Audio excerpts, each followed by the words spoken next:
Bore da, a croeso cynnes iawn i chi i'n gwasanaeth. Mae'r cyhoeddiadau ar gyfer yr wythnos a'r cyhoeddiadau, ond swn i'n licio tynnu'ch sylw chi i doniau am chwarter wedi 1 dydd Iau, lle mae gennym ni un awdydd ar y ffidil, felly sa'n wych eich gweld chi yn hwnnw. A hefyd, mae gennym negas ar yr ochr arall o'r daflen, sef dwi eisiau cynnal y cyfarfod i'r gynulleidfa, a dwi'n trio gweithio allan be di'r amser gorau i bawb lle, yn y 4 cynulleidfa sydd gyda ni. Felly, be da ni wedi meddwl ydy, ar ôl chwirolweddu 1 noson, so nos Lun i nos Iau, chwarter i 6, a dwi'n gaddo fysa ni'n gorffan y cyfarfod erbyn 7, wel, trio lle da. Felly, fysa chi'n wedi gadael fi wybod ar ôl y gwasanaeth os ydy'r amseroedd yna'n hollol anghyfleus i chi, neu os oes yna ddiwrnodau sy'n well na gilydd. A hefyd, swn i'n licio tynnu'ch sylw chi at y siarter urddas. Gathon ni fel staff hyfforddiant ar y siarter urddas wsos yma, a hefyd yn y corff llywodraethol oedden nhw'n sôn am y siarter urddas. Felly, mi fedrwch chi gael hyd iddo fo ar-lein, a mae gennym ni gopïau ar y cefn. Ond mae'r siarter urddas yn perthyn i bob un person sy'n ymwneud â'r gadeilan. Dydy o ddim jyst yn wbath i'r staff, felly mae'n wbath holl bwysig i ni gyd ddarllen. Felly, os fedrwch chi ofyn i chi ddarllen o ella adra, neu mae yna gopïau yn y cefn hefyd. Felly, gawn ni baratoi rwan ar gyfer ein gwasanaeth.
yn enw'r Tad a'r Mab a'r Ysbryd Glân.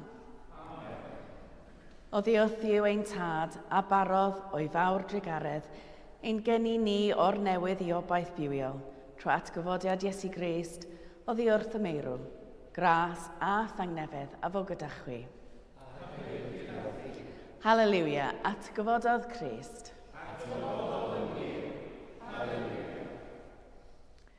Dduw ein Tad, o'i fawr drigaredd a barodd yn geni ni o'r newydd yn blant iddo, drwy atgyfodi Iesu Grist oddi wrth y meirw. Felly tro'n ymaith oddi wrth dywyllwch a phechod, a rhodio fel plant y goleuni.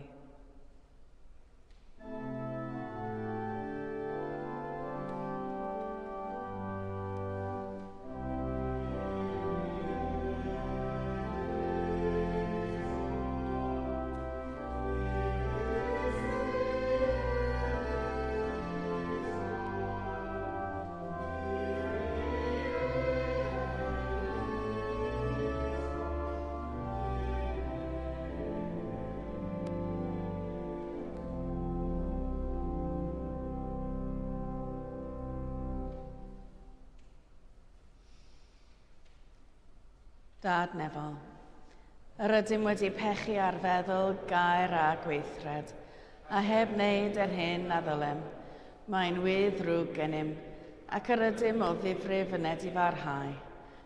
Mwyn dy fab Iesu Grist a fi farw drosom, mae ddeia yn i'r cwbl aeth heibio, ac arwain ni yn ei ffordd ef, i gerdded fel plant y goleuni. Amen. Yr holl alluog Dduw, sy'n maddau i bawb sy'n wir a difeiriol, a drigar haw wrthych, a'ch ryddhau o bechod, eich cadarnhau mewn daioni, a'ch cadw yn y bywyd tragwyddol, trwy Iesu Grist ein harglwydd. Amen.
Holl alluog dad, a neithos dyndigaredd mawr, y disgyblion yn llawen o weld yr arglwydd atgyfodedig. Dyro i ni'r fath adnabyddiaeth o'i bresenoldeb, fel y cawn ein hatgifnerthu a'n cynnal gan ei fywyd atgyfodedig a thwasanaethu'n barhaus mewn cyfiawnder a gwirionedd, trwy Iesu Grist ein harglwydd, sy'n fyw ac yn ternasu gyda thi ar ysbryd glân yn un Duw, yn awr ac am byth. Amen.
Darlleniad o ran o'r ail benod o Actau'r Apostolion. Safodd Pedr ynghyd ar 11 a chododd ei lais a'i hanerch. Gwybydded holl du Israel yn sicr fod Duw wedi ei wneud ef yn arglwydd ac yn Feseia, yr Iesu hwn a groesoeddiasoch wi.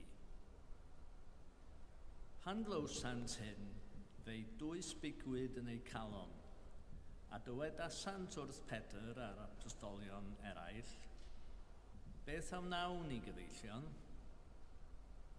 Meddai Pedr wrthynt, edif ar hewch, Fe dyddiau'r pob un ohonoch yn enw Iesu Grist maddeuant eich pechodau, ac fe dderbyniwch yr ysbryd glân yn rhodd. Oherwydd i chwi y mae'r addewid, ac i'ch plant, ac i bawb sydd ymhell, pob un y bydd yr arglwydd ein Duw ni yn ei alw ato. Ac a geiriau eraill lawer y tystiolaethodd ger ei bron a'i hanog. Dihangwch rhag y genhedlaeth wyrgam hon. Felly bedyddiwyd y rhai y dderbyniodd ei air, ac ychwanegwyd atynt y diwrnod hwnnw tua 3,000 o bersonau. Dyma air yr arglwydd.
Yr arglwydd a fo gyda chwi.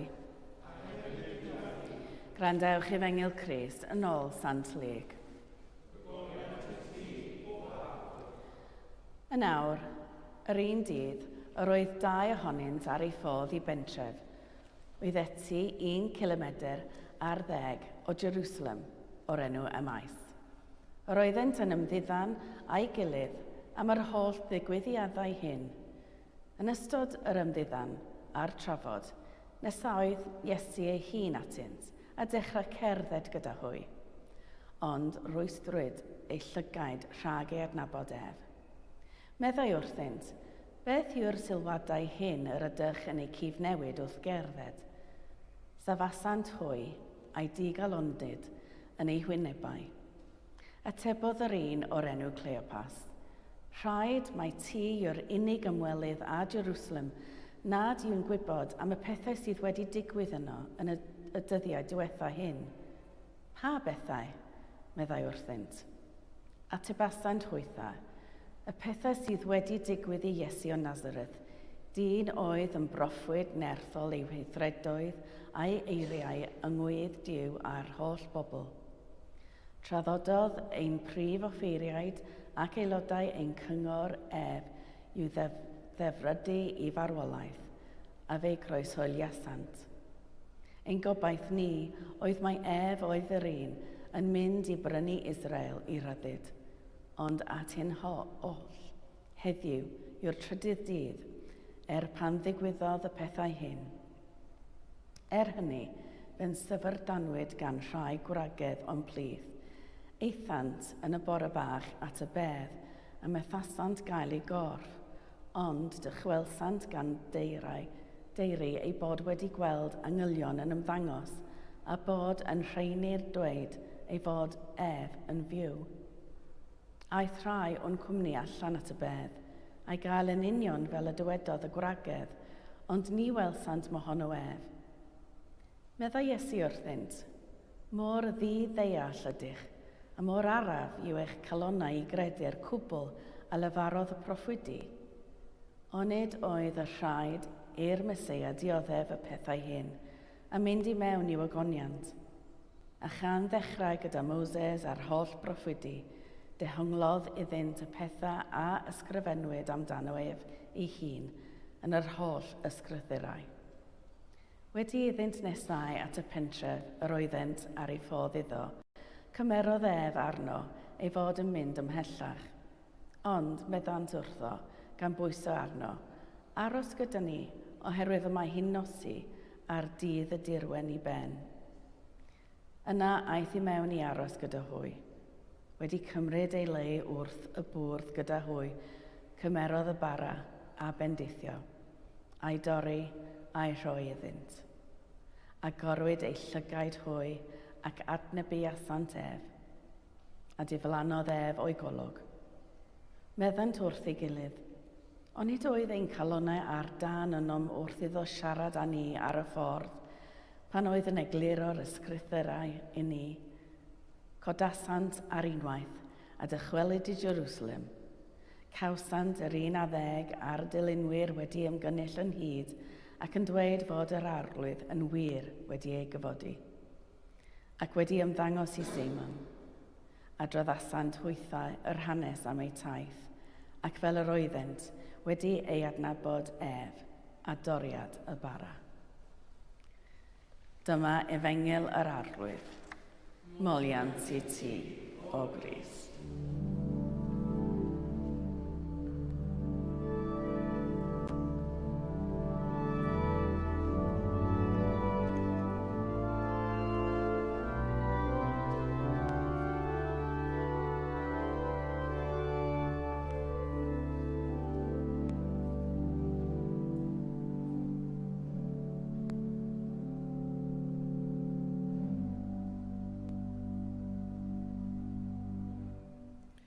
Boed i mi siarad yn enw'r Duw byw yn Dad, Mab ac Ysbryd Glân.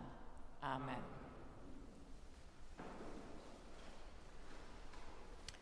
Sut ydych chi'n teimlo am y gerdd Footprints? Dwi'n siŵr bod chi'n gwybod pa gerdd dwi'n sôn amdano fo, ond mi nai dyfynnu allan ono fo rwan.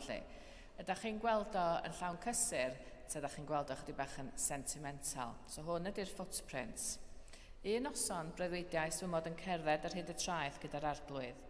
Fflachiodd llawer o olygfeydd o fy mywyd ar draws yr awyr. Ym mhob golygfa sylwais ar ôl troed yn y tywod. Weithiau roedd 2 set o ôl troed ac ar adegau eraill dim ond 1 set oedd yno. Roedd hyn yn fy mhoeni, oherwydd sylwais yn ystod cyfnodau isel fy mywyd, mae dim ond 1 set o ôl troed oedd i'w gweld. Felly dywedais wrth yr arglwydd. Arglwydd wnaethos addo i mi pe byddwn nhw'n diddilyn, y byddet yn cerdded gyda mi bob amser, ond rwy wedi sylwi yn ystod y cyfnodau mwyaf heriol o fy mywyd, mae dim ond 1 set o ôl troed sydd yn y tywod.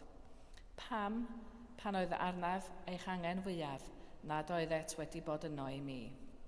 Atebodd yr arglwydd, y cyfnodau hynny pan welais ti ddim ond 1 set o ôl troed, dyna pryd yr oeddwn yn dy gario. Dach chi'n gwybod parddoniaeth ydy ryw raddall ydy.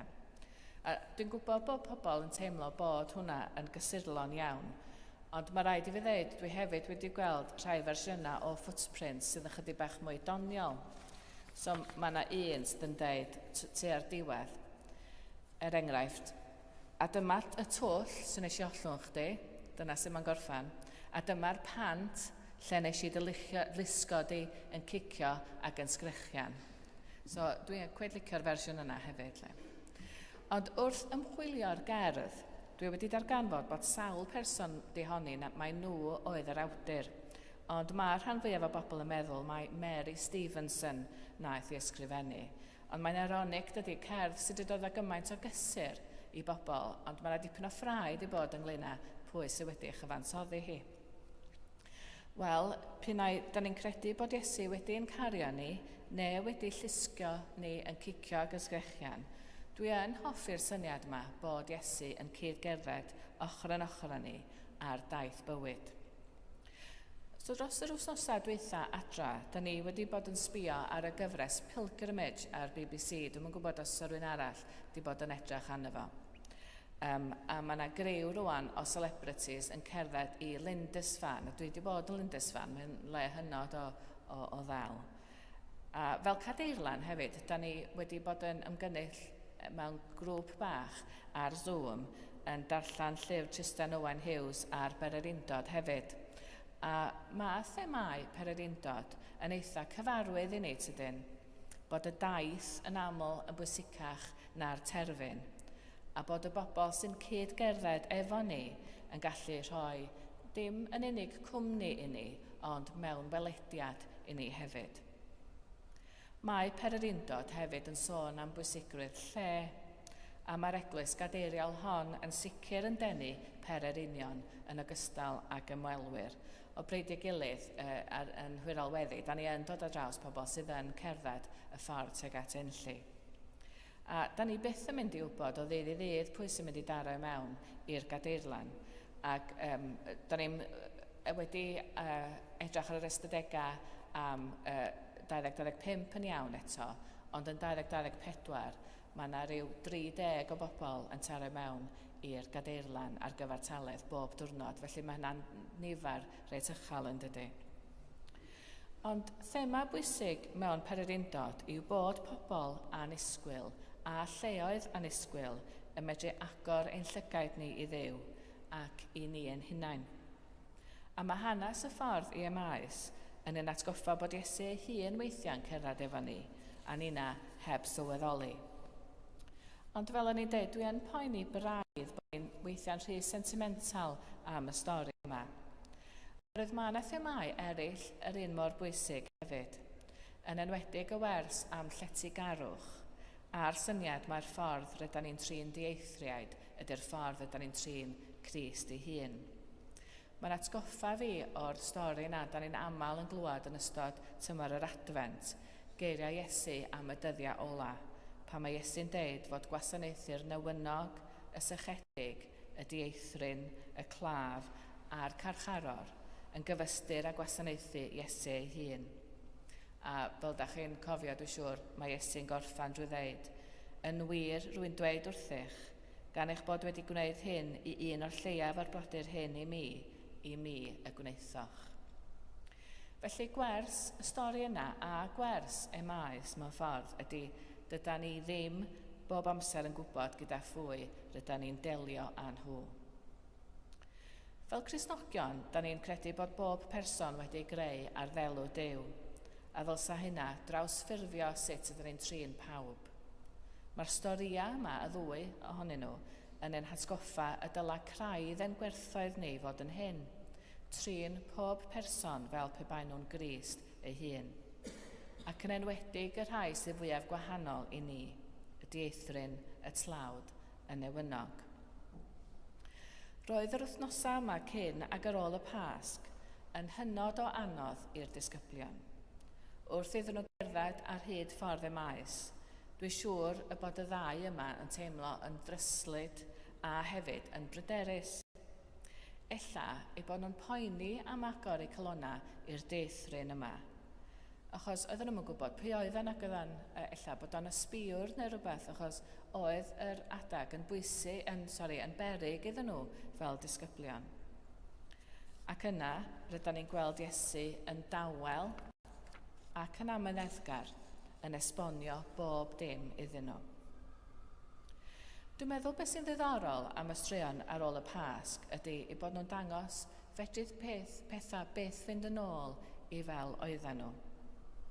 Efo Iesu, dwi'n meddwl, da ni bob amser yn cael ein galw i symud ymlaen, i gael ein newid ac i newid y byd. Ond fedrwn ni byth mynd yn ôl.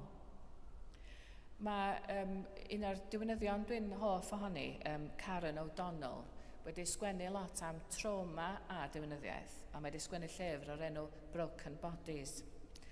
Ac yn hyn, mae'n sôn am y cymyn a trauma hefyd, ac mae'n sôn am ffordd ddylwn ni feddwl am trauma mewn ffordd diwynyddol. A mae hi'n awgrymu ddylan ni ddim meddwl gymaint am iachad, achos mae iachad fatha bod ni'n mynd yn ôl i rhywbeth, yn ôl i fel oedden ni, neu yn ôl i cyn i'r pethau ofnadwy yma ddigwydd. Mae hi yn sôn am ail-wneud yn hytrach na mynd yn ôl, yn hytrach na iachad. A i'w dadl hi ydy, rydyn ni yn dod yn bobl newydd drwy'r profiadau o'r math yma. Ond mae rhaid yn edrych ymlaen a ddim mynd yn ôl, oherwydd fedrwn ni ddim mynd yn ôl. Mae bywyd bob amser yn parhau yn ei flaen. A mewn ffordd yma ydy neges y Pasg hefyd, oherwydd roedd y disgyblion methu mynd yn ôl efo Iesu fel oedd o. Doedd o'n fatha bod Iesu wedi dod yn ôl i fyw, a wedyn bod ei bywydau nhw'n cario yr un peth ymlaen. Yr un peth oedd ei bywydau nhw wedi newid am byth. a roedden nhw'n gorfod cerdded ymlaen i ddyfodol aneglur efo Iesu efo nhw ac efo'r Ysbryd Glân efo nhw, ond oedd pethau byth yr un fath eto. Mae rai fi ddeud mae'r stori yma am ei maes yn myngadal efo lot o gwestiynau, yn benna pam oedden nhw ddim wedi adnabod Crist. Dwi'm yn gwybod yr ateb i hyn, ond dwi'n meddwl bod y stori yma yn helpu ni ddeall hyn. Beth bynnag ydyn ni'n mynd drwyddo fo, mae Iesu efo ni.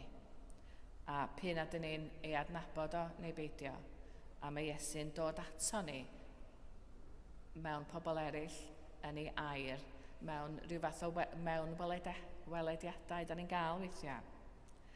A hefyd, mae'r stori yma'n atgoffa ni bod y ffordd da ni'n trin ein gilydd yn union yn y fath o'r ffordd rydyn ni'n trin Iesu Grist ei hun. Yn enw Duw, yn Dad, Mab ac Ysbryd Glân. Amen.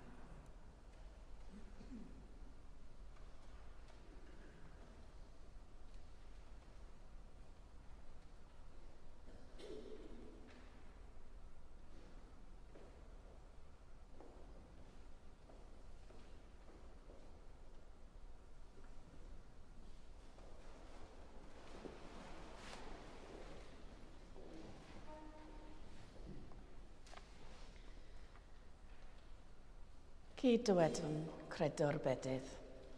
Yr wyf yn credu ac yn ymddiried yn yw dad, fy nhonell pob bod a bywyd, yr un yr ydym yn ein bod er ei fwyn. Yr wyf yn credu ac yn ymddiried yn yw fab, a gymerodd ein natur ddynol ni, a fi farw drosom ac atgyfododd. Yr wyf yn credu ac yn ymddiried yn yw Ysbryd Glân, sy'n rhoi bywyd i bobl ddiw ac yn amlygu Crist yn y byd. Dyma ffydd yr eglwys, dyma ein ffydd ni, yr ydym yn credu ac yn ymddiried yn un Duw, Tad, Mab ac Ysbryd Glân. Amen. Ar y dydd hwn pan weithredodd yr arglwydd, gorfoleddwn a llawenhawn, a gweddion dros yr eglwys a'r byd, y bydd llawenydd yr arglwydd atgyfodedig yn llanw bywydau'r poblwydd i gyd.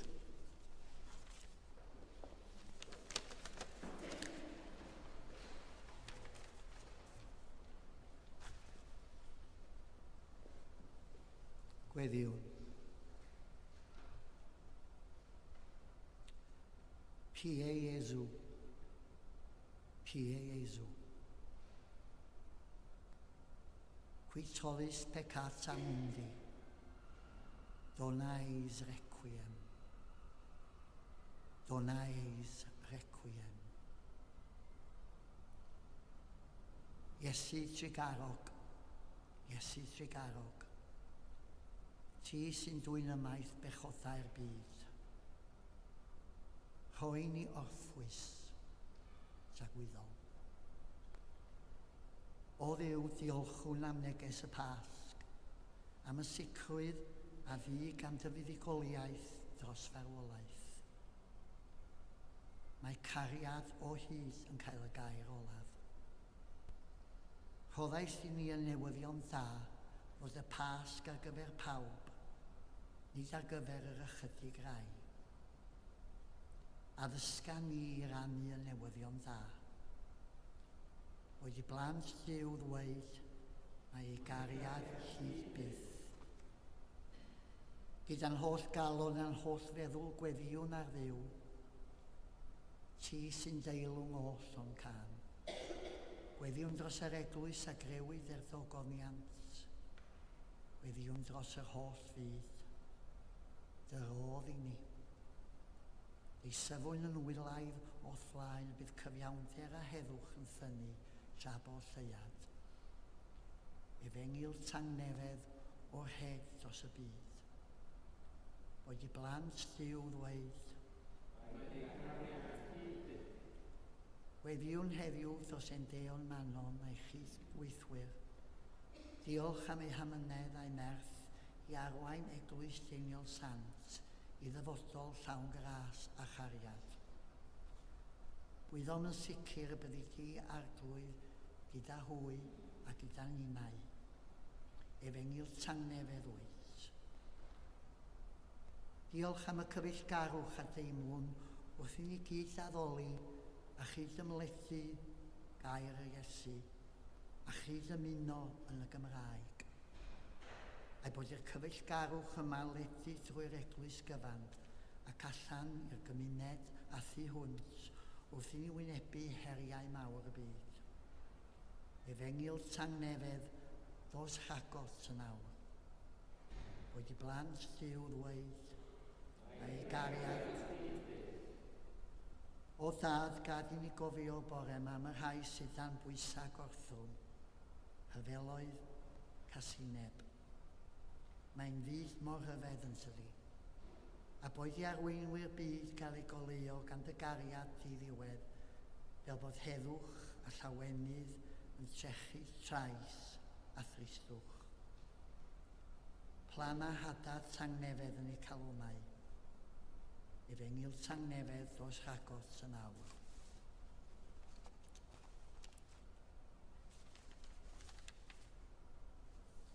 Gweddiwn dros y claf sy'n dioddef.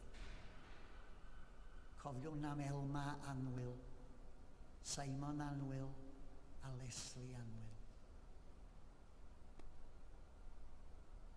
Cofiwn am y tlawd a'r newynog,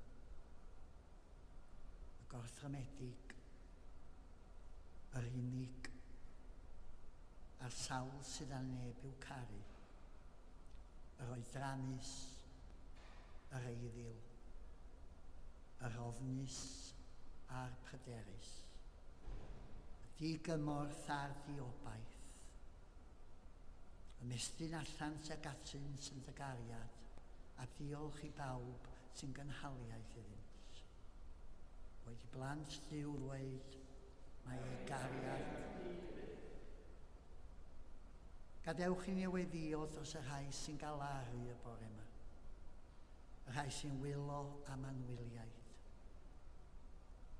Gafael yn dyn am hawb sy'n cerdded trwy ddyffryn dagrau. Rhoeddynt y sicrwydd y byddi yn eu cysuro a'i rhoi i wylo, a throi wylo i chwerthin. Sysorwn y cofion ar ei gysur a nerth i ni gyd. Gorffwys tragwyddol yr oeddynt o arglwydd. Gorffwys... Atgoffa ni drwy dymor y Pasg, dy fod yn graig ac yn obaith ddigyfnewid. Para ni byth ag anghofio fuddugoliaeth a'i millwyd yn Iesu Grist. Agnus Dei, qui tollis peccata mundi, dona eis requiem, sempiternam. Oen Duw, sy'n dwyn ymaith bechodau y byd, rhoeddynt orffwys tragwyddol.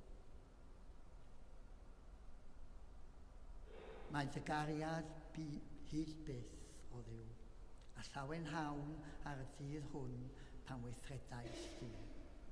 Oedd yn gweddio ddwyn y llawenydd sy'n llanw'n calonau ni, i fwydau pawb y buom yn gweddio dros dynt. Trwy Iesu Grist ein harglwydd. Amen.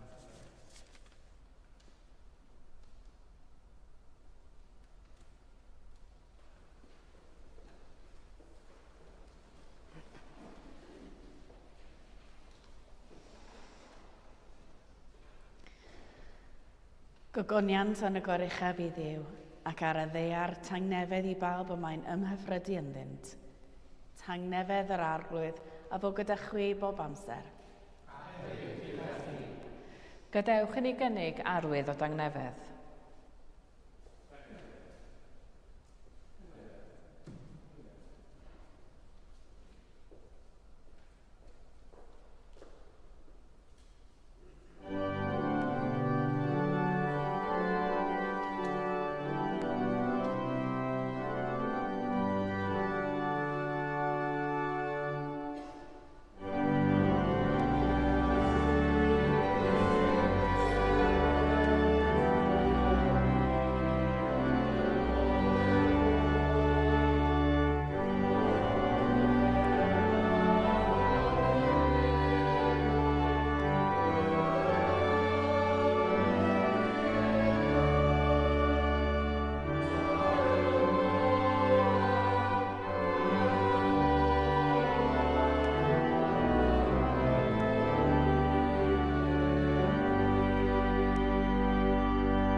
Bendigedig wyt ti arglwydd Dduw, yr holl greadigaeth.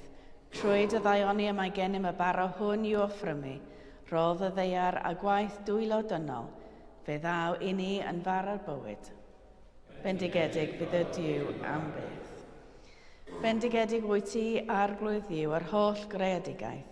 Trwy dy ddaioni y mae gennym y gwyn hwn i'w offrymu, ffrwyth y wynwydden a gwaith dwylo dynol, fe ddaw i ni yn ddiod ysbrydol. Bendigedig yn Dduw am beth. Yr arglwydd a fo gyda chwi. Dychefwch eich calonnau. Diolch yn i'r arglwydd ein Duw.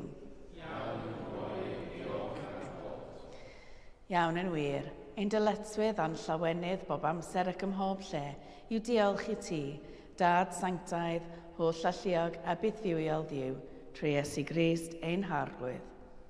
Oherwydd, yn y dyddiau Pasg hyn, molwn di a chalonnau llawen mewn diolchgarwch am dy weithiau achubol, am i ti yn nirgeledd Pasg dy fab, ddwyn goleuni i'ch blant drwy'r gobaith am fywyd tragwyddol, drwy'r un perffaith a digonol aberth a offrymwyd ar y groes, fe'n hadferodd ni, wir a gwragedd, i'w lun ei hun, ac agorodd borth y nefoedd, fel y caim addennill y gobaith am agoniant.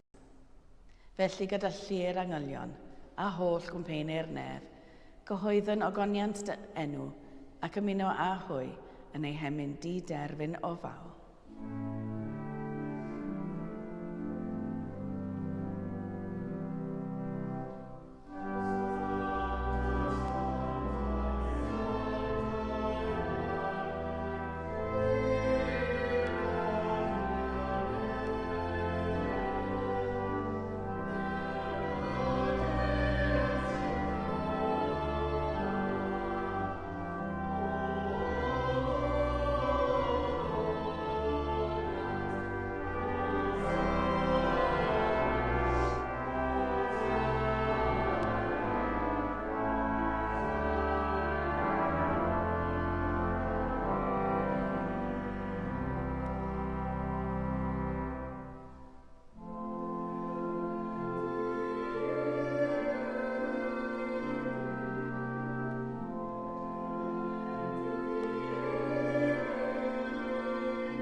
Pob moliant a diolch i ti, y gwir a'r bywiol Dduw, creuwr pob peth, rhoddwr bywyd.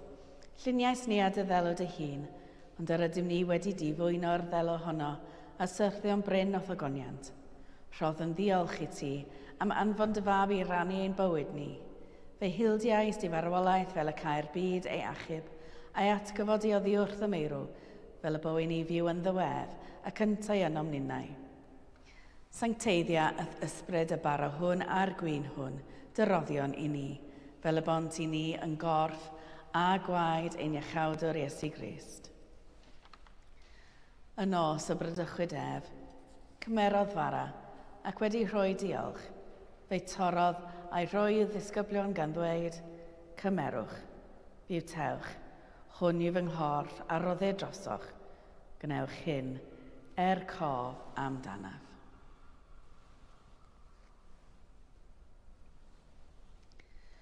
Yr un modd ar ôl swper, cymerodd y cwpan, ac wedi rhoi diolch, fe roddodd iddynt gan ddweud, yfwch o hwn bawb, oherwydd hwn yw fy ngwaed o'r cyfamod newydd, a dywelliau drosoch a thros lawer, maddeuant pechodau. Gwnewch hyn bob tro yr yfwch ef, cof amdanaf. Yr un modd ar ôl swper, cymerodd y cwpan, ac wedi rhoi diolch, fe roddodd iddynt gan ddweud, yfwch o hwn bawb, oherwydd hwn yw fy ngwaed o'r cyfamod newydd, a dywelliau drosoch a thros lawer, maddeuant pechodau. Gwnewch hyn bob tro yr yfwch ef, cof amdanaf. Cyhoeddwn ddirgeledd y ffydd. Bu farw Crist, atgyfododd Crist, daw Crist mewn gogoniant. Fel y gochmynodd ef i ni o dad, yr ydym yn cofio Iesu Grist y fab, gan gyhoeddi ei farwolaeth fuddugoliaethus a chan ymlawenhau yn ei atgyfodiad, a disgwyl iddo ddod mewn gogoniant. Deon arbar o hwn a'r cwpan hwn i ti. Derbyn ein habeth o ddiolch a moliant, adfer ac adfwyad y holl bobl, adnewyddon ni a phab y gweddi yn trostint, a thras, a thfendith nefel, a derbyn ni yn y diwedd, gyda'r holl saint, e llawenydd di derbyn hwnnw, a addawyd i ni gan dy fab, ein harglwydd Iesu Grist. Trwy ddywef, gydag ef yn ddywef, yn un dod yr ysbryd glân, eiddo ti dad holl alluog, yw pob anrhydedd a gogoniant, yn oes oesoedd. Amen.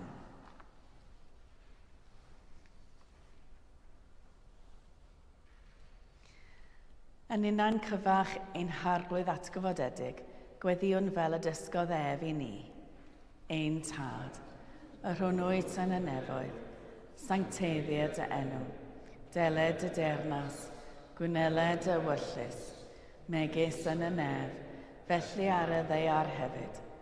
Dyro i ni heddiw ein bara benyddiol, a maddau ni ein dyledion, fel y maddeuon ninnau ein dyledwyr, ac nac arwain ni i brofedigaeth, eith y gwared ni rhag drwg. Canis eiddo ti o'r dernas, a'r gallu a'r gogoniant, yn oes oesoedd. Amen.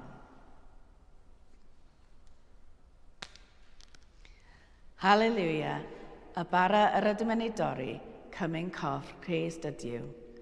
Adnabu'r disgyblion yr arglwydd a doriad y bara. Halleluia, un corff ydym, oherwydd a ninnau'n llawer, yr ydym oll yn rhannu'r un bara. Boed i ni dy adnabod arglwydd Iesu a doriad y bara.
Alleluia, Crist ein Pasg, a abethwyd drosom ni, felly gadewch i ni gadw'r wyl.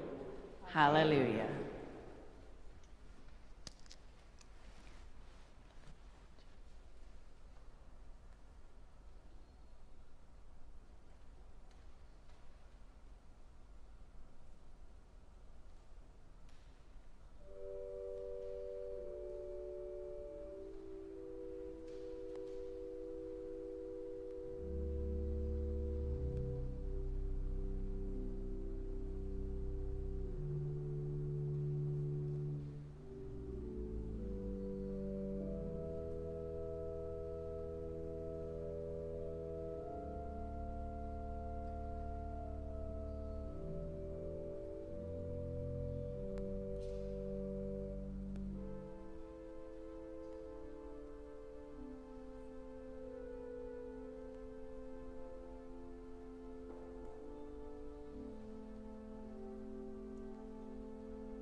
Diolchwch i'r arglwydd, oherwydd graslon i wef, ei gariad sy'n dragywydd.